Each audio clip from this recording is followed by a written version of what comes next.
Hello, everyone. So my name is Thomas Jenkins. I am the manager for the PASSR analytical team. And on the DHCS side of things, we also have the PASSR analysts Camille Dyer-Oliver, Shauna Apodaca, and Kathleen Nguyen. We also have my manager, Keena Kemp, who is on hanging out with us. And then, Talin, I guess I'll let you introduce yourself and your team.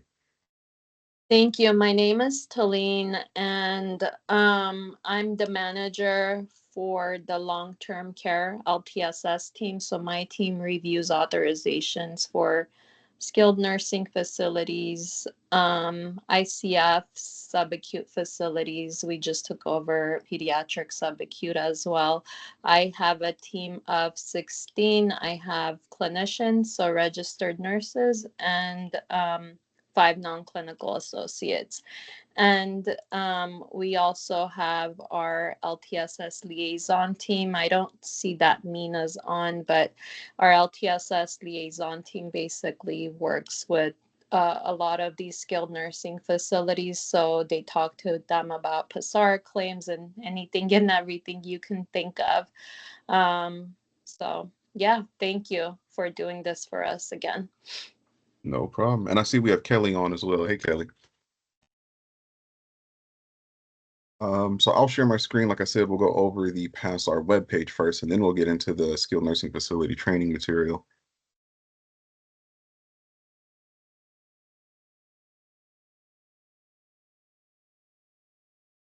One second here. All right, so I'm putting the link to our webpage in the chat right now. So if anyone wants to bookmark that, they can. The PASSR webpage has a wealth of information on here.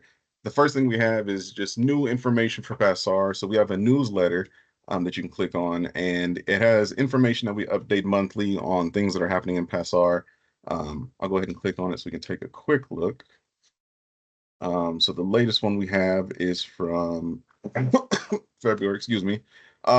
We have some numbers in here. So as far as like the number of screenings that were completed, the number of negative screenings, the number of attempts, the number of evaluations, and some other topics that are helpful for some of the folks as far as like a quick snapshot on PASSR and what we're doing as of late.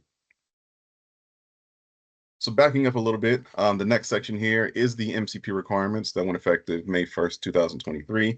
That is new for everyone, basically in PASSR, because we just started doing that last year. We have a quick overview of that here. So for any of the staff at the facilities that come on our page, they can read up on that. The next section we have is general information about PASSR. For example, some of the federal regulations, like the actual regulation number, if you want to look that up. Information on level 1 screening, level 2 evaluation and determination.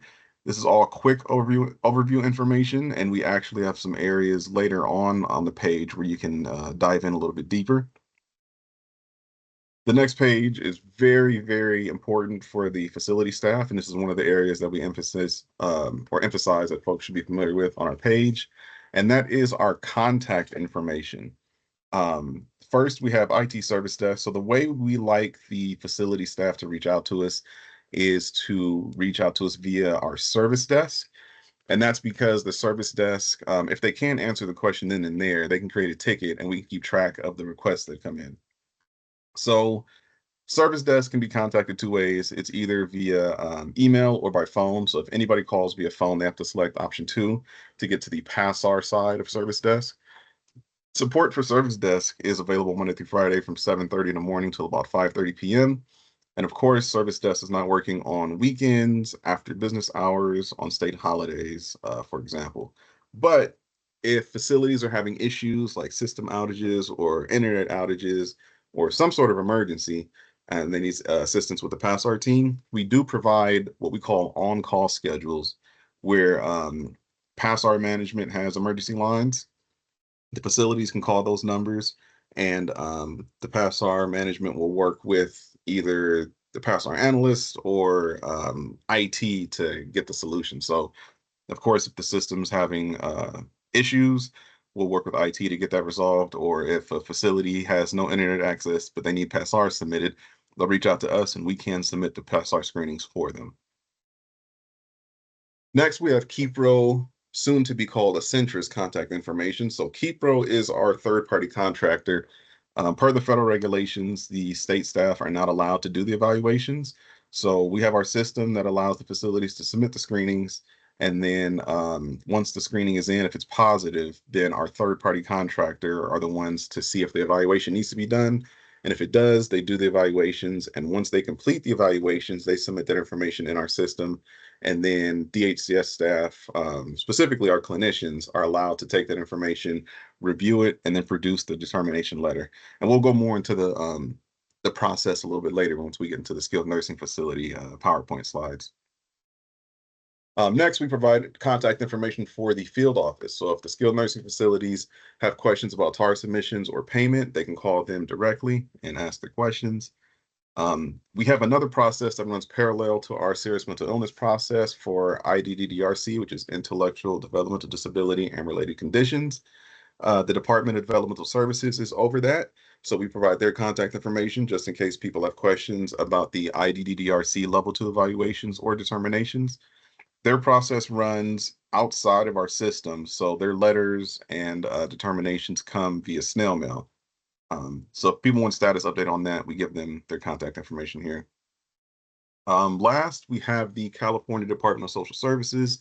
So we have a process for our system where if someone's not happy with the result of some of the resolutions that they can get, for example, the determination. So if a case goes all the way through the PASRR process and they don't agree with the bed type the person's supposed to go to, or maybe some of the specialized services that are listed, they can request a reconsideration, and that's done in our system. What happens with that is we take the case, we allow the staff or whoever to submit the reconsideration. So usually it's facility staff, they submit it on behalf of someone, but they'll submit their request.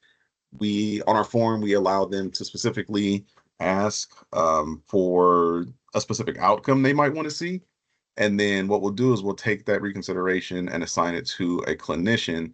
And we try and assign the same clinician that worked on the case before, since they might be familiar with it. And the clinician has a couple of options.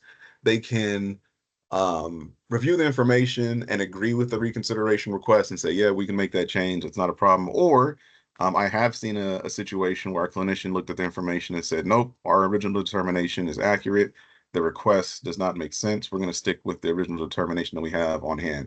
If that happens, then the person who submitted the reconsideration can reach out to the California Department of Social Services to request a state fair hearing. So it takes it up another level. If a facility ever needs to go that route, they can call the number here to get the ball rolling on that. And all the time I've been with PASR, I've only seen one case go to a state fair hearing after the reconsideration process. Scrolling down a little bit, these links are very important for the facilities. This first one right here is how they enroll their staff in the system. So in our system, we have two different levels that I'll probably repeat when we go over the slides.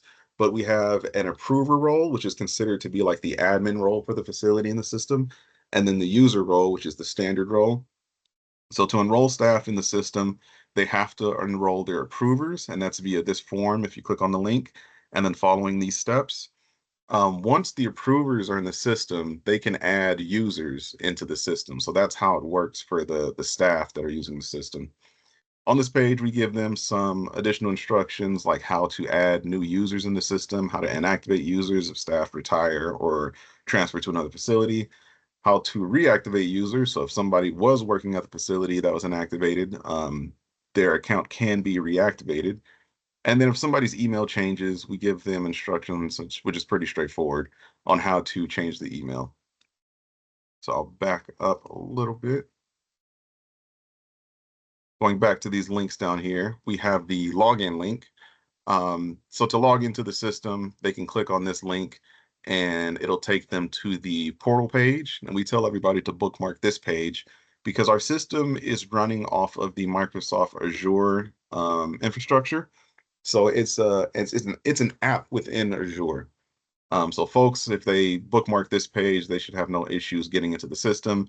There are some issues if folks bookmark the app itself. If they do that, the system doesn't accurately record when folks have been accessing the app.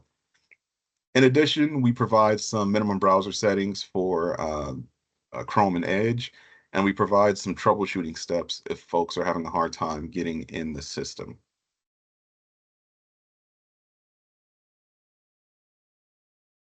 For our trainings, we have a training page, and we split the page into two parts. We have the hospitals discharging to SNF, and then we have the skilled nursing facility training page. Um, both of these pages have the a majority of the same information. The only difference is for the hospitals discharging to SNF, we have the onboarding schedule. So this is the schedule in which the hospitals were onboarded in the system last year.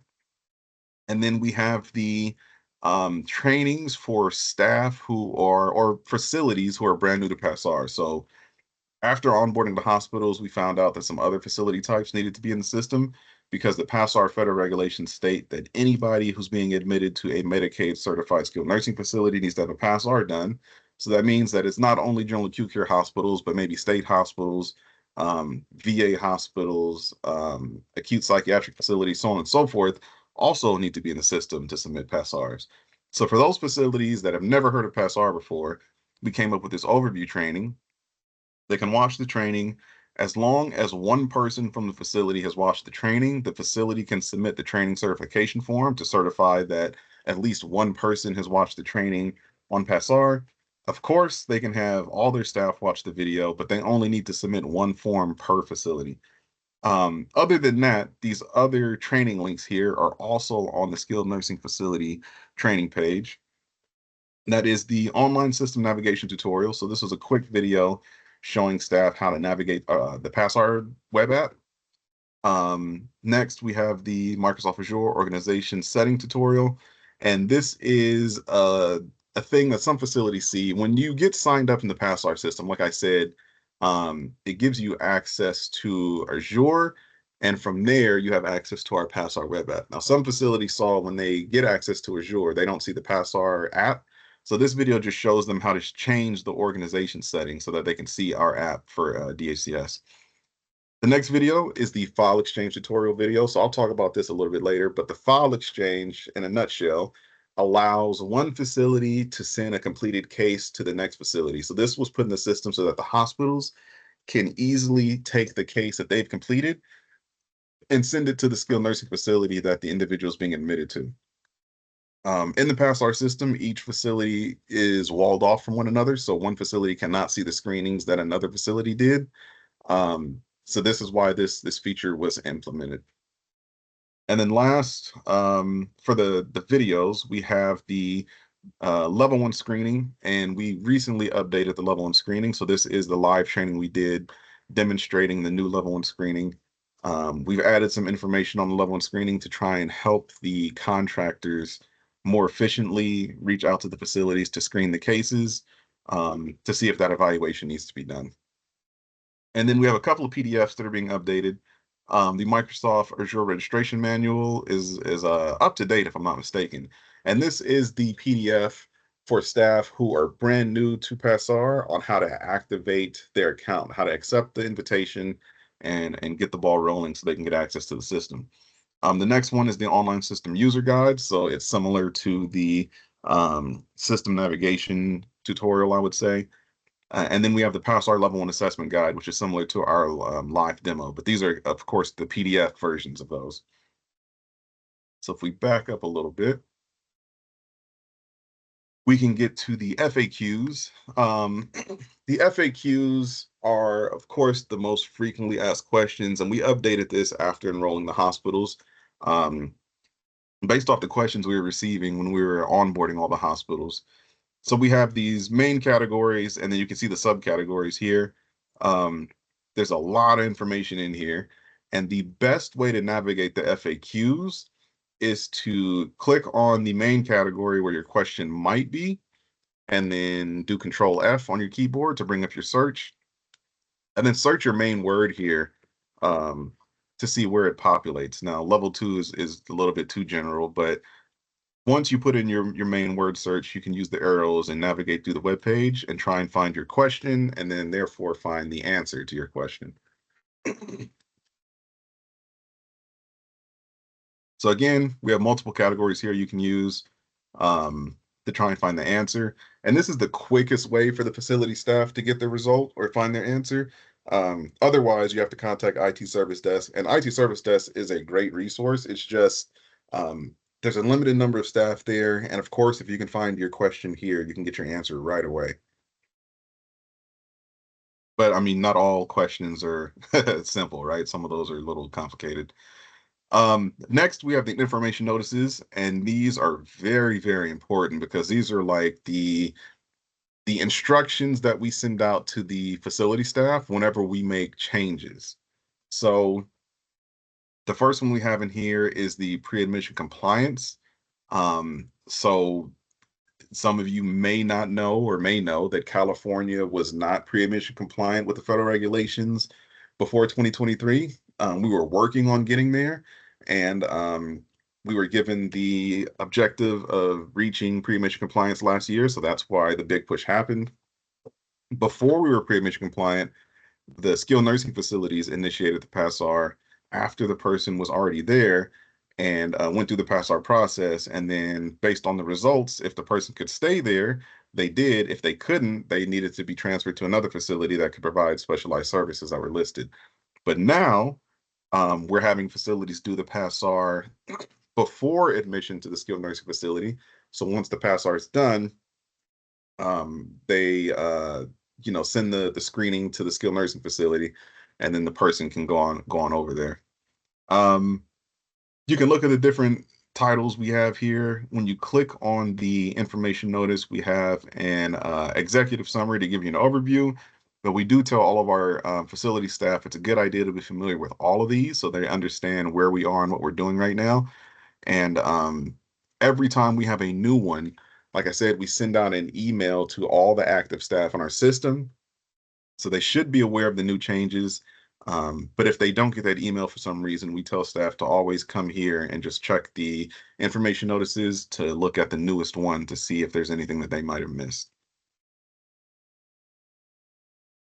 And the last link we have here is the least important to me personally. This is the hard copy of the reconsideration.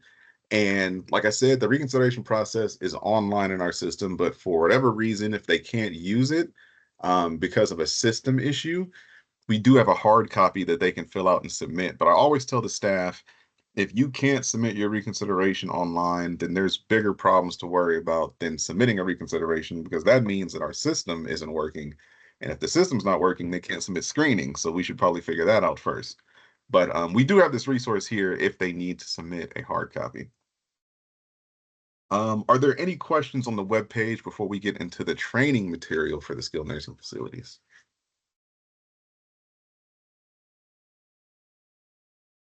I'll take that as a no.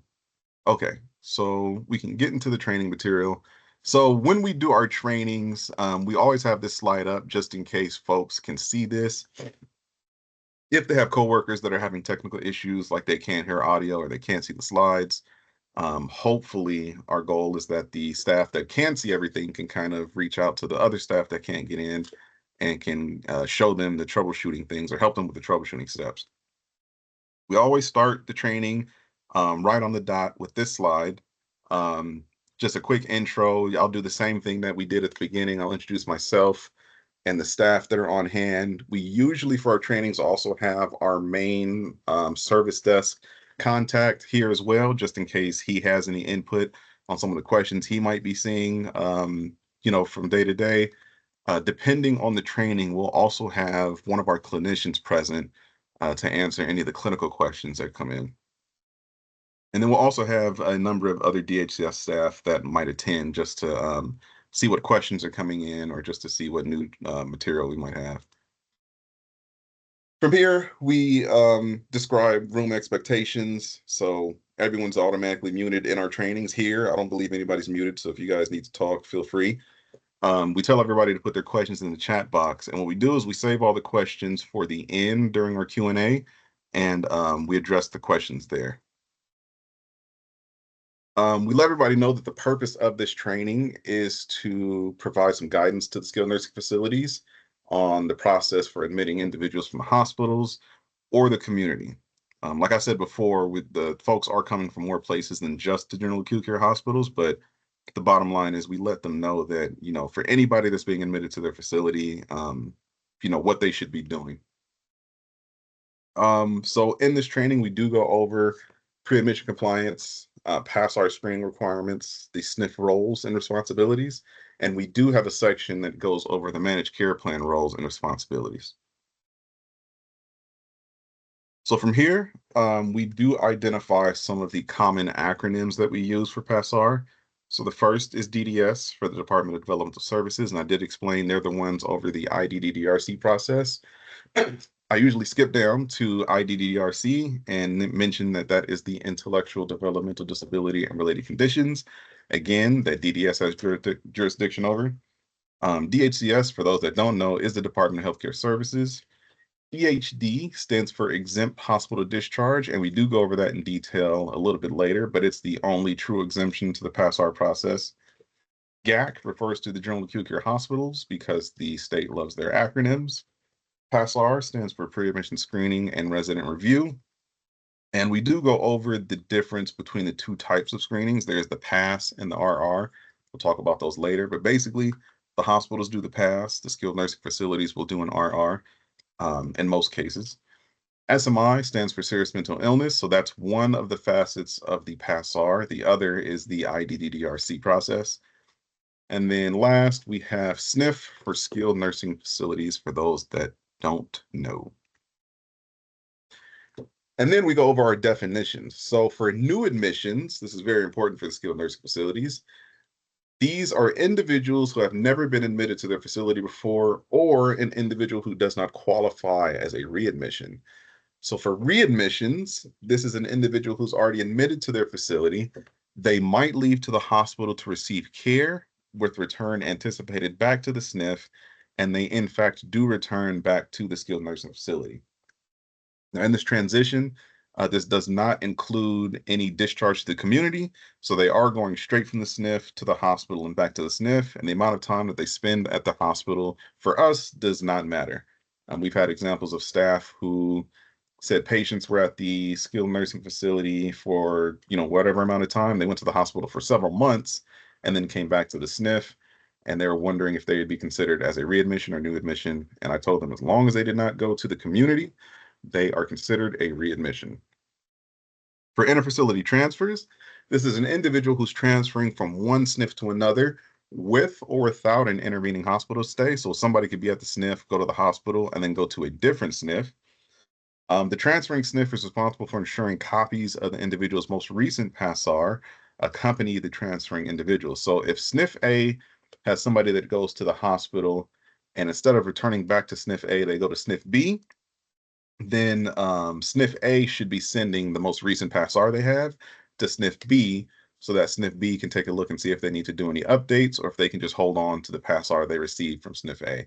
And we tell the hospitals that if they know that this person's not going back to SNF A, then they can reach out to SNF A and let them know, like, hey, your individual or your patient is not coming back. They're going to be discharged to a different skilled nursing facility to try and help orchestrate that transfer of the PASRRs.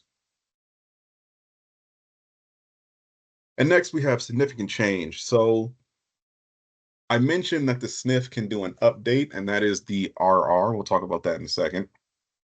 But basically, the only time a skilled nursing facility, or the majority of the time when a skilled nursing facility needs to do a screening, it's for a status update. And the status update is because of a significant change in condition. And that can be a decline or improvement in the resident status. So we have these 3 points here that we mentioned in our trainings to try and give the skilled nursing facilities an idea of when they should be doing a resident review for a significant change or status update.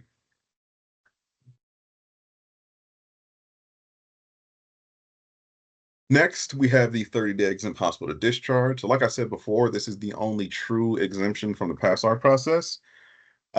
There's 3 criteria that are needed at the hospital for them to use the EHD. So one is the individual is going to be admitted to the SNF directly from the hospital after receiving acute inpatient care at the hospital.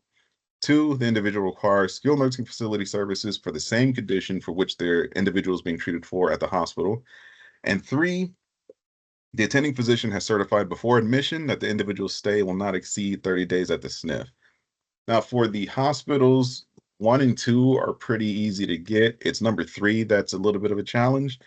And that's because the physician needs to document that they believe, to the best of their knowledge, that the person doesn't need to be at the SNF for more than 30 days.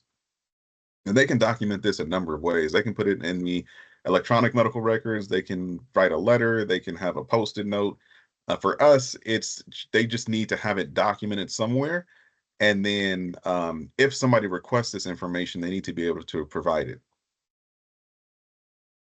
When the EHD is used, what happens is they fill out the level 1 screening. The EHD is the last question on the screening. So regardless of how the screening was filled out and what the result could be, um, the EHD will overpower all of that because, again, the EHD states that the person doesn't need to be at the skilled nursing facility for more than 30 days, and therefore they won't be there long enough to benefit from specialized services. Once the 30 days has elapsed at the skilled nursing facility, then the skilled nursing facility needs to submit a new screening as an RR, or that status update that I mentioned before. And that status update will let them go through the PASRR process this time to see if there's any specialized services they need. The skilled nursing facilities have from the 31st day of admission to the 40th day of admission to get that screening submitted for the status update. And if they know beforehand, like within the 30 days that they're going to be there longer, they can submit the screening at that time as well.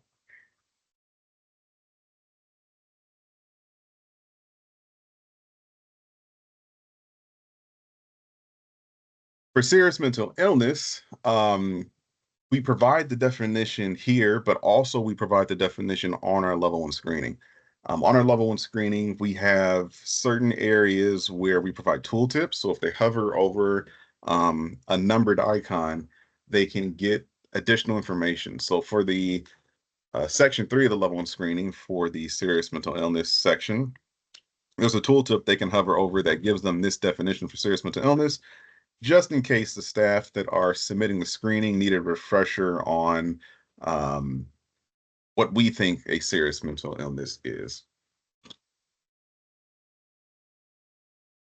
Next, here's the definition for intellectual disability, developmental disability, and related conditions. As you can see, it's a severe chronic disability that's attributable to a mental or physical impairment that begins before an individual reaches adulthood. These disabilities include intellectual disability, cerebral palsy, epilepsy, autism, and disabling conditions closely related to an intellectual disability or requiring similar treatment. So we provide this definition as well for the staff, just in case. Like I said, right now, the IDDDRC process is outside of our system, so it doesn't take place in the PASRR system, but it is triggered from the same level 1 screening that's submitted by the staff. So section 2 is the IDDDRC section. If they mark anything in that section yes, then once the screening is submitted, DDS is automatically notified. It's just that the level 2 process and the letters and everything, as of right now, take place outside of the PASRR system.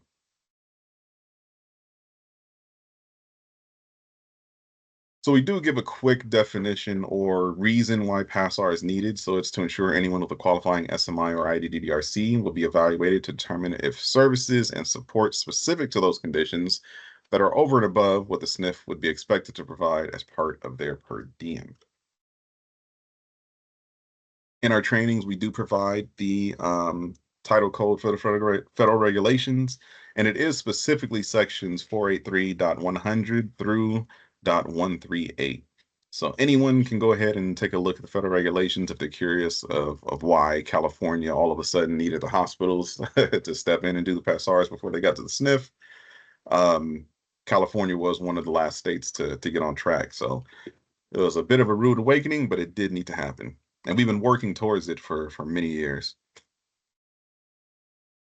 We also remind the skilled nursing facilities and the hospitals, because we do invite the hospital staff to our skilled nursing facility trainings. For all Medicaid certified nursing facility applicants, the PASR is needed regardless of the individual's insurance type or payment source. So every once in a while, we do have hospitals discharging folks to skilled nursing facilities that are not Medicaid certified, and we do let them know that the PASR is not needed as long as they can confirm with the skilled nursing facility that the facility is not Medicaid certified.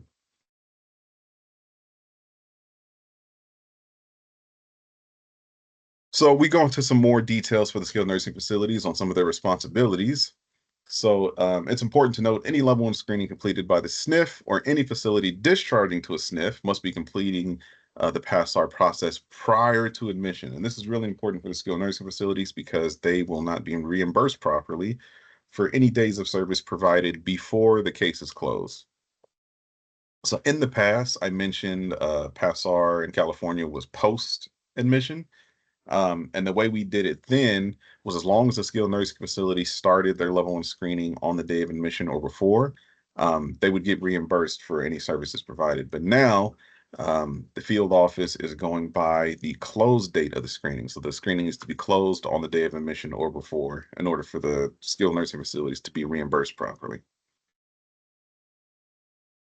If the PASR from the hospital does not match the minimum data set, or there's a significant change, and we did talk about the significant change a little bit earlier, in the individual's mental or physical condition, the SNF is responsible for completing the level one. So this is what I said before. If the SNF sees any updates that need to be done to the level one screening that align with a significant change of condition, then they can go ahead and submit a resident review, which is the exact same screening as the PASS, and the PASS is the initial screening that the hospitals will do.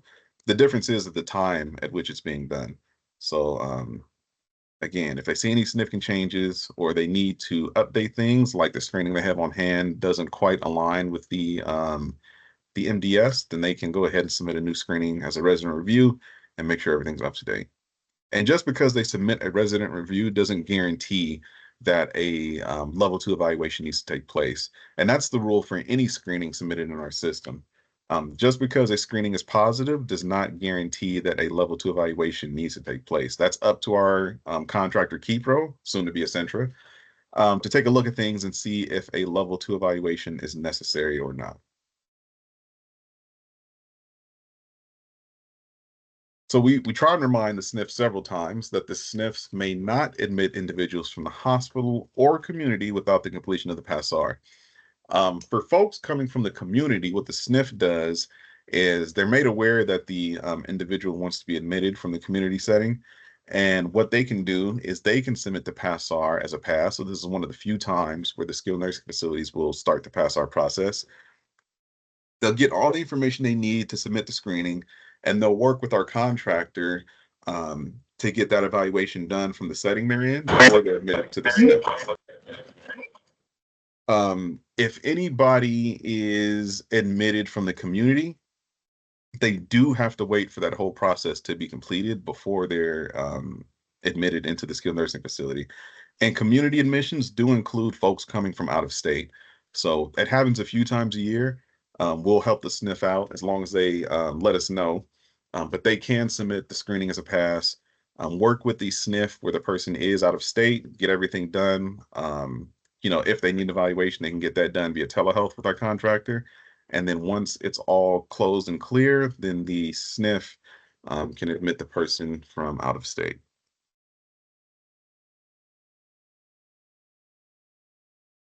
So as I mentioned before, approval of the TARS, that's a treatment authorization request, for claims payment is determined by the date on the PASR letter. So that's the close date. SNFs will not be reimbursed federal financial participation for services provided to the individuals prior to the PASR completion date as indicated on the PASR letter. Approvers in the skilled nursing facility should be accepting electronic file exchanges from the hospitals on the SNF admission date. So what we are telling the skilled nursing facilities to do right now is to um, make sure that the file exchange they get looks right. When we first had these skilled nursing facilities accepting the file exchange from the hospitals, we told them not to open the file exchange until the person's actually there. But as things developed, we saw that it was beneficial for the SNFs to open up the file exchange right away. check the screening, check the letters, make sure everything is okay before admitting them. If anything needs to be changed or something, or the individual is going to go to a different location, then the skilled nursing facility can take that PASR that they got and they can either give it back to the hospital or they can send it over to the next skilled nursing facility that the person's going to end up going to. And this is usually one of the places that we would stop for questions. Are there any questions we want to address? I do see a few in the chat. So the This is first one oh, go oh, ahead. this is Talin. I'm not sure if this is possible at all, but can health plans get access to the PASR system where we're able to see the determination? Yeah, so that's something that we are talking about. Um, just so you know, the changes for the PASR system, it takes a while, depending on what the changes are, to actually implement them. So we could be on the same page about making something happen, and we can work with the IT on how it's going to get done. But when it actually gets done is the challenge. Just to give you a heads up. Keena, I don't know if you want to speak on this at all because we did talk about it, and we're still playing with the idea, if I'm not mistaken. But it's just a matter of the logistics, and then, like I said, the development time, and then testing, and then making it live in our system. That would be very helpful if we had access, because there's a lot of delay. I know the nursing facilities are aware that they're supposed to send us the PASR, but a lot of times they don't. So we're chasing them down just so we don't withdraw or we don't deny the request. Um, So do so I have a question? Do you receive the PASR from the nursing facility, or do you receive the PASR from the hospital for prior authorization before going to the nursing facility? So we don't work with hospitals normally. So my team reviews long-term care authorization. So the nursing facility will send us the copy of it. Okay. So you guys do just long-term care. You don't do the prior authorizations at all. No, that's the utilization manage. It's a totally different team. Okay. Yeah, so we are looking into that, and like Thomas said, we have been discussing it with our IT team, what it will look like, what the access would look like, what would need to happen. So we're still in discussions on it. And then once we have a plan to go forward, then we could reach out to you for additional information that may be needed for how to be able to provide that access to you. But we do have some priorities that are in place right now that are currently being worked on. So like he said, it would take some time in order for us to be able to make that happen in the system, but we can keep you posted on that effort. Sounds good. Thank you so much. You're welcome. No problem. I'll just read the questions, Thomas. So it was I know you were talking about SNF A and SNF B. So let's say one of our members is at a SNF, so that SNF A goes to the hospital, and then they decide the member is gonna go to SNF B, totally different SNF. There's no significant change in condition. Does the hospital need to do another screening, or can we use the old one, or can they use the old one? Yeah, in that situation, the hospital does not need to do new screening, and the original PASR that was given to SNF A from the hospital, from that initial discharge from the hospital to the SNF, is the one that can be used. So the hospital only needs to do the PASS, so that's one of the types of screenings we'll talk about in a second. One, when the person's coming from the community setting to the hospital, and then it's identified that they need to go to a SNF. If the person's coming back to the hospital for care from the SNF, and again, they weren't discharged to the community anywhere, then the hospital does not need to do a PASRR. It's up to the SNF when they return back to take a look at everything and see if they need to update it because of a significant change in condition. Okay. Since we're on the subject of admitting from the community. So I myself worked at a SNF. There are some admissions that happen after hours. Yeah. There any exceptions made? Because I know it, if the member's admitting from the community, the SNF is in charge, right? Right. So are there any exceptions made instead of completing it today after hours, like at 9 o'clock at night, the following business day or whatever, the next day? So there's no exceptions made specifically. Okay. The system itself is always up. So the skilled nursing facility staff can submit the screenings whenever they want, as long as the system's up. Okay. We do have a few clinicians that, if the contractor is able to do all of their work at a certain time of day, we do have clinicians that are working later in the day that can Mm-hmm. provide determinations. But that again depends on the contractor and when they're able to, um, screen the situation to see if they need an evaluation and then do the evaluation. A lot of the evaluations that they do are via telehealth, so it's not like they're always going to the facility and doing the evaluation. So in those situations, I think the best thing for the skilled nursing facilities to do is reach out to Kipro, because we do provide them again their contact information and let them know about after hours admissions. If for some reason it can't get done, we do tell the skilled nursing facilities, it's in their best interest to just wait in the next day it's before admission, because they might lose a day or two on payment because of the pre-admission Right. requirement. Right. And then I see another question. Can you go over the 30-day exemption rule again? Are you saying if member was in a SNF less than 30 days, they do not need the PASR? So they do need it. The 30-day exemption is started with the same level one screening that's submitted for any part of the PASR process. The only difference is that after they fill out the information. So on the level one screening, the first section is basic demographic information: name, date of birth, admission date to the facility that's filling out the PASR. Section two is the IDDDRC information. Again, if any of those questions are triggered yes, then once the entire thing is submitted, DDS will determine if they need a level two evaluation for IDDDRC. Section three is the first part of the screening where things can end. So that's the SMI questions. One question is if they're diagnosed with a serious mental illness. The next question is if there is no diagnosis, does a person filling out the screening believe this person might have a serious mental illness? And then the third question is if they have a diagnosis for serious mental illness, are they on any psychotropic medication? So right there, if everything is no, the screening closes as negative and nothing needs to happen as far as an evaluation. The PASR process is done. They can go to the SNF. If it's positive, then that means the screening is on track to be a positive level in screening, but there's still a few more areas where things can change.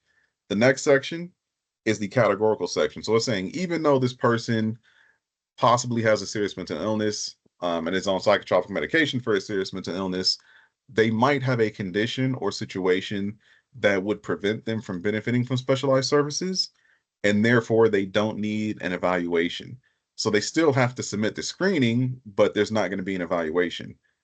Keeper reviews those situations to determine that it's accurate, and then once it's done, they'll produce a categorical letter. And the categorical letter states the same thing. There's a situation or condition the person has.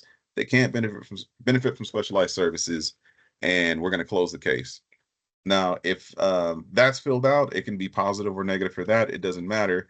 When they get to the end of the screening, this is the final section. Um, the EHD will override all of that. So you can't get to the EHD unless you have somebody that has a possible serious mental illness. And again, that doesn't matter. And the categorical section doesn't matter if the person uses the 30-day exemption, because we're saying despite the person's condition and situation, they're not going to be at the SNF long enough to benefit from specialized services, and therefore we're going to let them skip the need for an evaluation or to even look to see if they need an evaluation, because again, they're not going to be at the SNF long enough to benefit. One of the best examples I have of that is somebody did have a diagnosed mental illness. They were on psychotropic medication. So their screening was going to be positive, but they were only going to the SNF for physical therapy. So I think they were expected to be there like a week and a half. So that was the reason for the EHD. They had a physician write off on it. It was good to go. They had that documented, and the person went to the SNF on the EHD exemption. So hopefully that makes it clear. You're still submitting the screening. The screening's just saying, this specific situation is flagged as an EHD, and we're not going to send this person through the entire thing because it looks like they won't be able to benefit. Okay, so the So- SNF would then have to get the EHD if they had like a positive level 1 and then no level 2. Right. They So would with need the the EHD. yeah, with the EHD, it's considered negative because it'll close right away. It'll give you your EHD letter right away. But yeah, the SNF does receive that. And starting on the admission date is when that 30-day timer starts. So the admission date to the SNF is when that 30-day timer starts. And like I said, if they get the person and they can tell before the 30 days is up that they're going to be there longer, they can go ahead and submit their resident review to start the PASRR process over, and then we'll send them through whatever path they need to go through to see what services they may or may not need. If they're not there longer than 30 days, then the EHD served its purpose. The person's, discharged, they're good to go. If it's on the 30th day and the SNF says, you know what, I think they're going to be here one more day, then they do still need to submit a resident review to see what specialized services are needed. If that makes Okay, thank sense. you. There's another question by Carrie. If level 1 evaluation is positive, do we need the level 2 evaluation to be completed to approve an authorization? This is a good question. So in a lot of and I'll go over the percentages in a second here. Actually, is that one of the next slides? Let me see. No, it's not yet. We have a few more things to go over. So basically, there is a flow to the PASRR process. There's the level 1 screening that's submitted, and then there's KEPRO's portion where they determine if the level 2 is needed based off of the positive level 1 screening. And then there is the third portion, which is DHCS clinicians, where they produce the determination. Most of the screenings submitted in our system are negative. So, there's nothing that needs to be done. The case closes right away. I believe it's 30% of the screenings in our system are positive, meaning it's a positive level 1 screening. However, only 10% of the total screenings submitted actually get an evaluation done. So you could have a positive screening and still not need a level 2 evaluation, if that makes sense.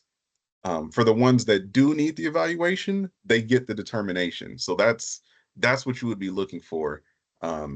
If the evaluation was done, is that determination letter. And you'd have to wait for that. Now, anywhere, and like I said, I'll go over this when we go over the flow in a second, but at any point in the PASRR process, if the result is no or negative, then they would end right there. A letter would be generated to indicate that this is the end of the process, and nothing else would be needed. So there are situations where the level 1 screening is positive, but they might have what we call an attempt no SMI, where KEPRO took a look at everything and said, there's no need for a level 2 evaluation, and the case is closed, and the letter that's produced is the final result that they need. Does that make sense? Do we need the actual letter, or can we get like a printout of something that says that they attempted it? There should be an actual letter that's available. Once the case is closed, for that specific example where it's closed as attempt no SMI, there will be a level 1 screening that's produced to show the result. There should be a need letter stating that this person possibly needs a level 2 evaluation, and then the end result would be the attempt no SMI, where it says there was no need for an evaluation based off of KEPRO's findings. So those would be the 3 pieces, and I believe the attempt no SMI letter is the one you guys are looking for. Right, but I've had facilities submit like a computer screen where it says that the case was closed out. Oh, yeah, that's that's not what they're supposed to be sending. Um, yeah, once the case is closed, actually at every point in the PASR process, like when they submit their level one screening, even though the case might not be closed yet, the level one screening itself is a PDF that's generated for them to get access to. Once the case is closed, they will have all the letters that were generated on that case, and I can show you that in our staging environment if you want. But yeah, the facility should have had a letter that they sent you guys. They shouldn't be sending you a screenshot to show you that the case Right. closed. For the new form, sorry, I have a question with regards to level one. Now I've noticed that there were new forms that says there's the SMI is positive and the ID DDRC is negative. So do we also need the level two determination if, let's say, the ID DD and RC is positive? Is there such a case that it will turn positive for patients in the SNF? That's a good question. For the IDDDRC process, um, it is outside of the PASSR system. So just to give you a heads up, we have percentages on how many of our screenings are positive for SMI and how many actually need a determination. And like I said, about 10% of all the screenings submitted actually need a determination. If I'm not mistaken, the percentage of cases that are positive for IDDDRC and actually get a DDS determination is even smaller than that. Um, Keena, do you know by any chance if they have to wait for DDS's determination before admission? Because my understanding is with the SMI determination, they're good to go. And depending on the person's history and if they've been through the regional centers before, they'll kind of already know what they need to do um, even before the IDDDRC determination is done. Is that accurate? Typically for DDS, if the resident is a known client and has been seen through the regional centers before, they can typically do the evaluation and determination right away because they're familiar with the individual. If they are not a client, then that is when it takes a little bit longer time. But what I would do is I would contact, if you have a situation where you are waiting for the IDDDRC determination summary report is what they call it. I would reach out to them directly to touch base with them to see what the status is and if they could possibly get that determination done quicker and if they could fax you over the results.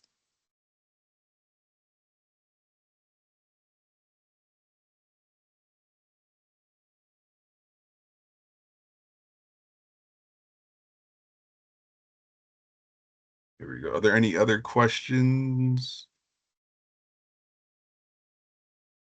This is Talin again. Are you gonna go over the categorical stuff?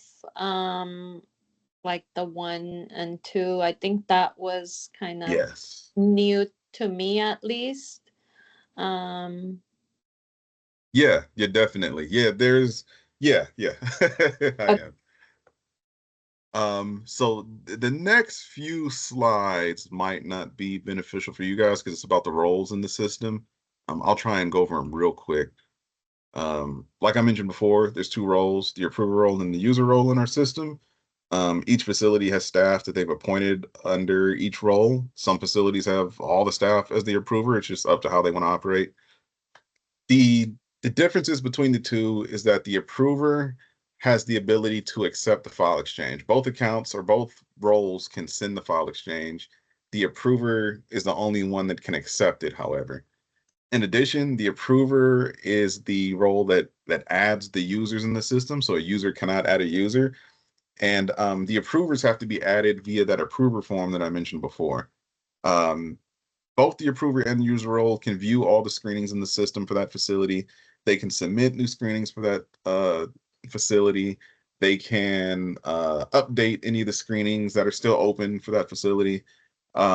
Again, the limitation is the approvers have to accept the file exchange, the approvers have to add the users, and I believe that's it. So the user role has all the basic functions. Like I said, they can submit the screenings, they can update the screenings that are in progress, they can view all the screenings, they can initiate the file exchange, they just can't accept it. And they can even view the user list for the facility. They just don't have the ability to interact with the accounts like the approver does to create new accounts or update names on the accounts or position information. Both accounts or both roles have the ability to reset their own passwords um, if the facility's IT has let them do that. These are instructions for the facilities to get enrolled. It's basically the same link that I showed you guys earlier with our website and where they send their approval forms to. This is the flow chart I wanted to talk about. So there's two flow charts. Remember I said there's the SMI process, and then there's the process that runs parallel for the IDDDRC process. And they both start with the same level 1 screening. So it's broken down into 3 sections. The first section is the level 1 screening itself. That is the facility's responsibility. Again, the hospital should be doing it as soon as they know that somebody who came from the community needs to go to a skilled nursing facility. And the skilled nursing facility will do the pass if they identify somebody who came from the community who needs to be admitted to their facility, or somebody's coming from out of state. If they're not doing the pass, they're doing the RR as a status update. But again, it's the same level 1 screening. So at any point in this process, if the result is negative or no, then it goes right to the end and they're done. So if the level 1 screening submitted, like I said, they get to section 3 and everything is mentioned no there. So there's no diagnosed mental illness. There's no suspected serious mental illness. There's no psychotropic medication being taken for a serious mental illness. The screening will close as negative and it's done. So there's no need for KeyPro to get involved. There's no need for our contractor, our clinicians to get involved. It's closed right away. And they know this when they submit it because our system lets them know based off the information that they've submitted, there's no need for an evaluation. The case is closed as level 2 not needed. And then once they close the case, they'll see the letters for that case on their level 1 case list. They'll have the level 1 screening that they just submitted as a PDF that they can review. And they'll have what we call the no need letter, which explains that based off the information that was submitted, this person does not need a level 2 evaluation. Now, if that level 1 screening is positive, like I said, it goes on to our contractor. Well, they'll determine, is a level 2 needed? If the answer is no, that's when that no need, not no need, I'm sorry. The attempt no SMI letter can be produced.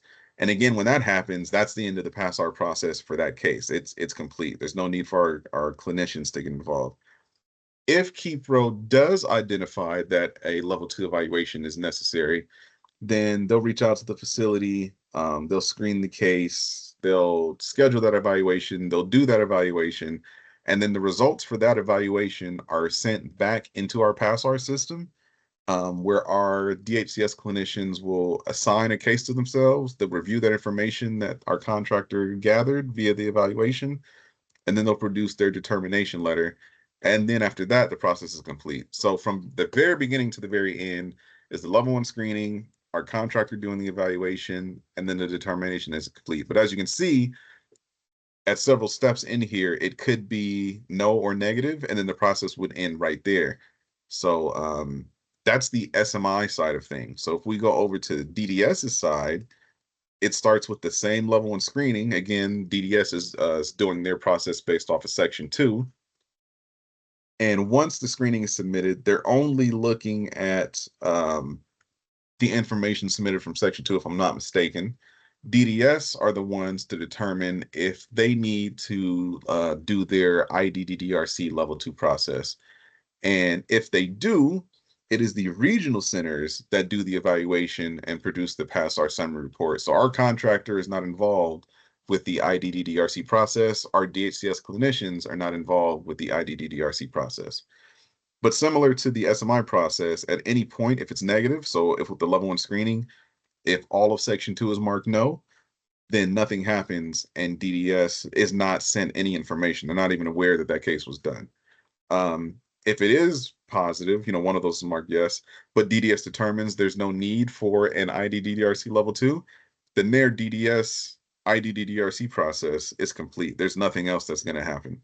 It's only if they determine the level 2 needs to happen that the regional center gets involved and produces the PASRR summary report. And like I said, that is sent via snail mail, so it's not in the system yet. We're actually working on one of those many updates that Keena said we have lined up is for DDS to be able to upload their letters directly in our system. We're in the middle of testing that right now. So that is the two processes that run parallel, and they both start with the same screening. The level 1 screening itself, I did mention the two different types, the PASS and the RR.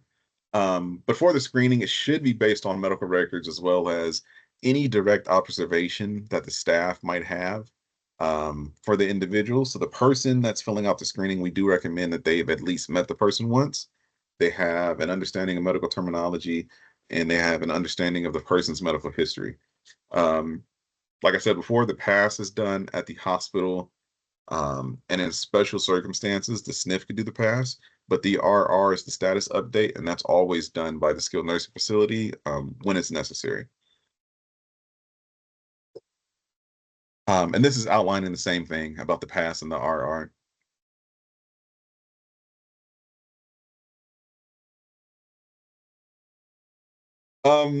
So the screenings are only submitted in the system online. We are kind of working on an offline version. I mean, we have it ready, and we almost had to use it because we had an outage not too long ago, but it got rectified before folks actually needed to start using them. But if everything's working okay, all the screenings are submitted online in the system. We don't allow submissions of the paper PASR if the system is working. Those are only accepted in emergency situations.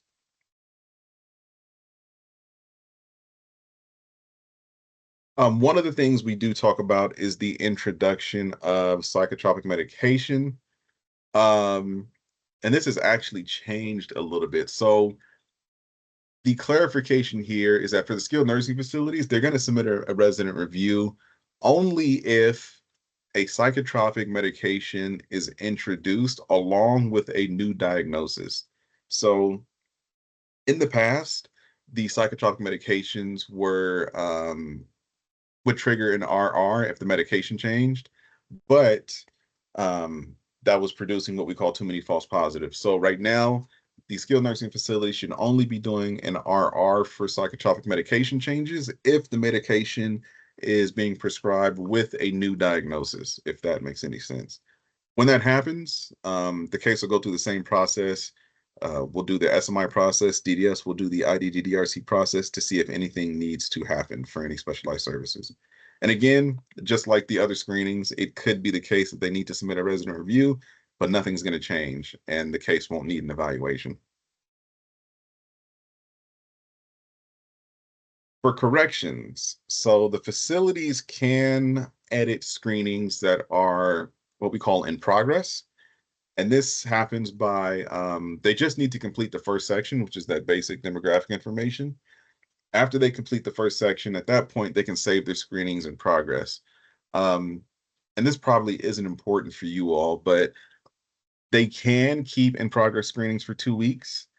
If it's not submitted after that 2 weeks, the screening is automatically deleted. So we tell the hospitals, if you guys aren't sure that somebody needs to go to SNF, you can start a screening in progress and just leave it there until you know they need to go to SNF. And then as soon as you know they need to go, you can submit it to get the process going for PASRR.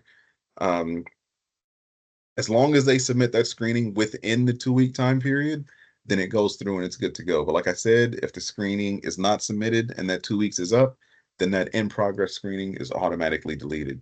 And any staff from the facility that has access to PASRR can go into an in progress screening and continue working on it.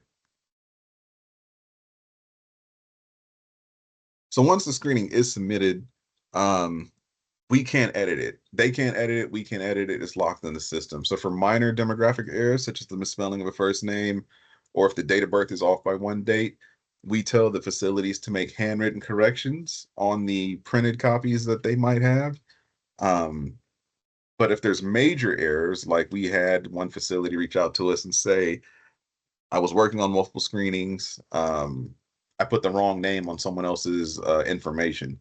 Then we tell them go ahead and submit a resident review. If it's the SNF, to correct that screening. If it's the hospital, we tell them go ahead and submit a new pass to make any major corrections like that. And the same thing if they filled out the questions on the level 1 wrong. If they filled it out by mistake, the hospitals can just submit a new pass, and the skilled nursing facilities can do a resident review. And so next we have the level 2 process. So this is what happens with the screening, like how it goes through the process itself and what some of the options are. And we do talk about the categoricals here as well. So this is for the positive level 1 screening. Anything after the level 1 screening is considered level 2. A level 2 can be an evaluation, or level 2 can be an attempt. It just depends on what the result is. So the flow here is you have your positive screening that's submitted in our system. Our contractor will take a look to see if that evaluation needs to take place. Part of that process is them actually calling the facility to schedule the evaluation. That's where they screen it to see if it's necessary. And then if it is necessary, that's when they schedule the evaluation date and time. Based off of that, it can go two ways.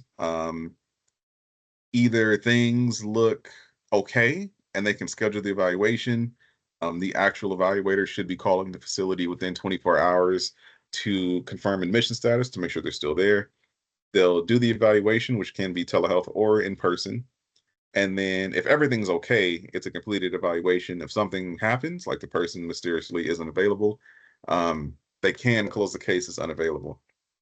Going back to that phone call to see if the evaluation needs to take place, if they determine that the evaluation does not need to take place, they can close the case as what we call a no visit, and that can be because of an attempt. So that could be for the attempt no SMI that I mentioned before, or it could be for a categorical. So we'll explain that in a second here. So for the visits, like I said, the level 1 screening comes in, that was positive.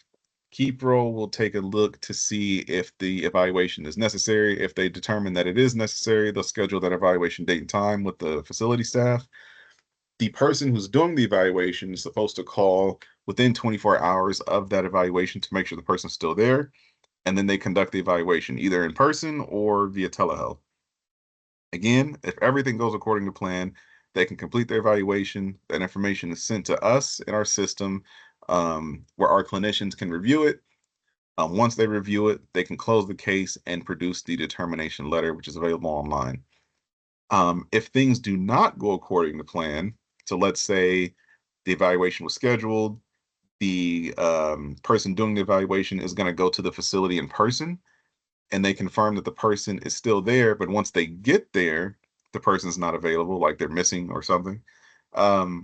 They can close the case as unavailable, and an unavailable letter will be generated, and it basically states the person was not available to complete the evaluation. Then what happens from there is the skilled nursing facility or hospital, depending on where the screening is being done, would need to submit a new level 1 screening to start the process all over. So an example of this, of things not going right, is I had a facility that had an evaluation date and time scheduled. The contractor called, I believe, an hour before the evaluation to make sure that the person was still there. And on their drive over to the facility to do the evaluation, the family came over and to the hospital, or I think it was the SNF at that time. They went over to the SNF and they took that person out for a walk. So they missed their evaluation. The contractor had to close the case as unavailable, and the SNF had to submit a new screening to start the process all over.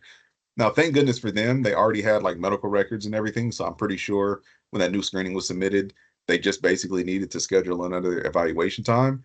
But we do tell the skilled nursing facilities, when you get that call from the contractor, and the hospitals, when you get that call from the contractor to do your evaluation or to try and schedule your evaluation, if they can schedule the evaluation, they confirm that evaluation is necessary, then they should let everybody know that's involved with this individual so that family doesn't interrupt. There's no appointment scheduled during that time. There's no interruptions. Just make sure that KeepRoll can do their evaluation and get this PASRR closed. KeepRoll does have the option if they feel that they have enough information to go ahead and complete the evaluation without actually doing the um, evaluation with the individual. And they can do that via medical records they received. And if they have access to enough staff, they can do basically evaluations with the staff or interviews with the staff to gather the information needed to complete the evaluation. Um, but Kipro's last resort is the unavailable. They want to try and avoid that if they can. So for the no visit, this would be the categoricals. So there's two different categoricals. There's the level 1 categorical, and this means that all the information for the categorical condition was identified on the level 1 screening. Then we have the level 2 categorical, which I'll explain right now. So if Kipro calls the facility to schedule the evaluation, they determine no evaluation is needed. It could be for two different reasons. One is the attempt, and there's several different attempt letters that can be produced. There's the discharge, because obviously the person was discharged before the evaluation could take place. Deceased, I mean, clearly they passed away. Isolation, so this is a situation that happens a lot with COVID. No SMI, which is okay. That's one that's good to go for discharge because it just says, you know what, this person doesn't need the level 2 evaluation and they're good to go to the SNF. Never admitted or duplicate. Sometimes we do have multiple staff at the facility submitting screenings for the same person, and Kipro will close the older case as a duplicate, and they'll just work on the newest one with the most updated information. If the case is closed as attempt and it's not attempt no SMI, it's one of the other reasons, then the facility would need to submit a new screening if it's, for example, isolation, where the person just wasn't available to complete the evaluation because of a COVID situation. For the categoricals, so this could be because the facility staff that submitted the level 1 screening had a categorical situation that they just did not identify on the level 1 screening. It could just be a misunderstanding, or maybe they just didn't have information at the time that the screening was submitted. But basically, when Kipro calls to schedule the evaluation, they're going to ask some more detailed information.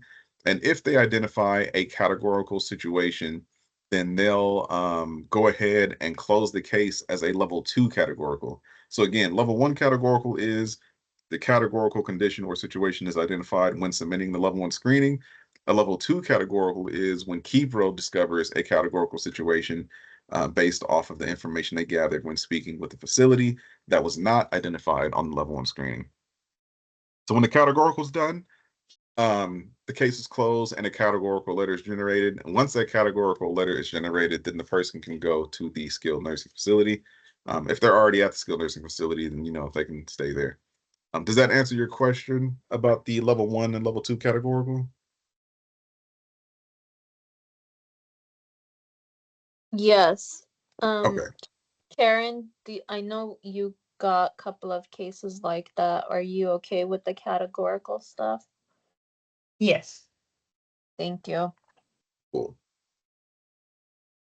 All right. So the next section is the appeals. And I kind of already explained this when we went over the website, but we have the request for reconsideration, which is, again, once the case is closed, as long as the reconsideration is being submitted within 90 days of the close date, and it's one of the resolutions that we deemed worthy of a reconsideration, then the facility staff, the resident, the conservator, whoever disagrees with the result, and this includes a PASRR level 2 determination, can submit a PASRR request for reconsideration. The reason why we do it within 90 days is because our clinicians feel like someone should not be able to reconsider a case that's like 2 years old. You know, it's just too far gone. Too many things could have changed. And they feel like if the case is older than 90 days, the best thing to do is to submit a new screening, and therefore they can go through the PASRR process if needed.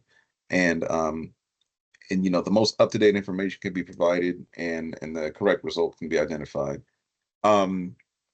The reason why we don't allow the facilities to reconsider anything is because we don't think they should be able to reconsider a negative level 1 screening, for example. You know, the negative level 1 identifies there's no diagnosed serious mental illness, there's no suspected serious mental illness, there's no psychotropic medication being taken for a serious mental illness, there is no reason to reconsider that. if they messed up on the negative level 1 screening, just submit a new level 1 with the correct information, and then it can go through the PASRR process. Like I said before, if the reconsideration process goes through, let's say our clinician believes that the original determination or the original result is okay, and there's no need for anything to be changed, and the person who requested the reconsideration doesn't like that result, they can request a state fair hearing, where the California Department of Social Services gets involved. So if the reconsideration is done, let's say the hospital submitted it, then the hospital has to wait for that process to conclude before they discharge the person to the SNF. If the reconsideration escalates to a state hearing, then again, the facility that submitted the reconsideration in the state fair hearing has to wait for all of that to conclude before they can discharge their person to the skilled nursing facility. Because ultimately, we just need to know what the result is, so that the SNF has clear direction on what services should be provided for this person. And then next, we have our managed care slides that we go over with the staff that are in the training. So we indicate that the managed care plans do not play a direct role in the PASRR process, but instead the managed care plans play a part in the outcome of the process. So at the payer source, the MCP is responsible for the authorization of long-term care services that results from the PASRR process before admission to the SNF. So we let them know beginning May 1st of 2023, the MCPs are to ensure PASRR completion when authorizing SNF services. So for the hospitals, on this slide, we do outline what the hospital's roles are for the MCPs. And we let them know that the hospital's role is to include and provide PASRR documentation to the MCPs when submitting referrals for SNF placement. And the MCPs need to review the PASRR documentation for their prior authorization process to determine appropriate level of care before the member is discharged to the SNF. And the hospitals also cannot discharge until they receive prior authorization for the SNF placement.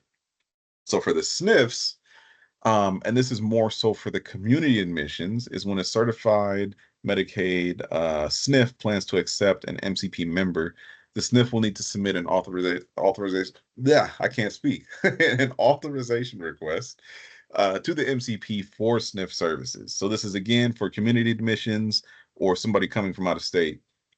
Information contained in the request must include the result of the PASRR, so all the letters that I mentioned that the facility should have access to, and any additional documents submitted by the SNF may contain the MDS and the MC 171.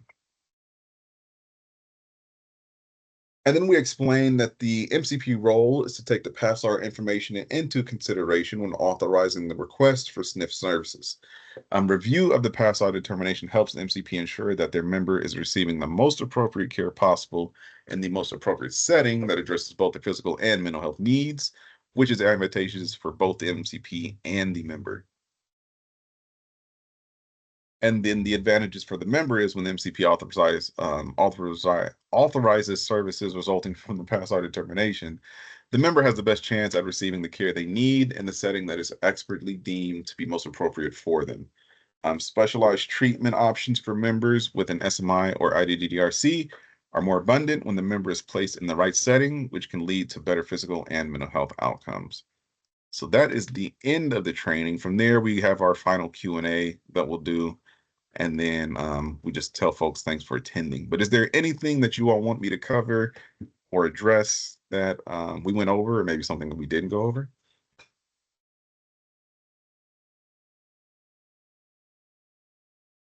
Team, any questions? This is the time. Thomas, I think this was a very detailed presentation.